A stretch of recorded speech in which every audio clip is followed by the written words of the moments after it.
ఒక భక్తుడు తిరుపతి వెంకటేశ్వర స్వామి దర్శనం కోసం మెట్ల మార్గం ద్వారా వచ్చి గంటల తరబడి క్యూ లైన్ లో నించుని ఉన్నప్పటికీ కూడా ఆ స్వామిని దర్శించుకోవడానికి వీలు కాకపోవడంతో ఆ భక్తుడు కోపంతో ఆ దేవుణ్ణి ఒక ప్రశ్న వేశాడు. ఓ వెంకటేశ్వర స్వామి, డబ్బులు లేని భక్తులకు దూరం నుండే దర్శనమిస్తావు, డబ్బులు ఉన్న భక్తులకేమో నీ గర్భగుడి వరకు తీసుకుని వచ్చి మరి నీ దర్శన భాగ్యాన్ని కలిగిస్తావు. ఏంటయ్యా ఈ అన్యాయం? ఇది ఏమైనా భావ్యంగా ఉందా అని అడుగుతాడు. అప్పుడు ఒక్కసారిగా చీకటి అలముకొని వెంకటేశ్వర స్వామి గుడి లోపల నుంచి స్వామి గట్టిగా నవ్వి ఇలా సమాధానం చెబుతాడు. తల్లిని మించిన దైవం లేదు అని అన్నాను, మీరు ఆమెను పూజిస్తున్నారా? తండ్రి మాటకు మించిన వేదం లేదు అని అన్నాను, మీరు మీ తండ్రి మాటను పాటిస్తున్నారా?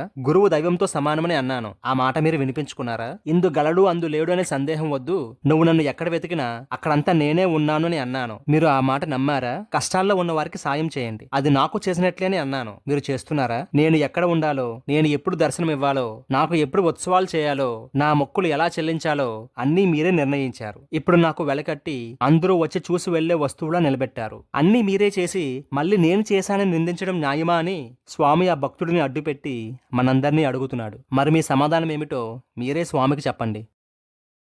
Download ShareChat.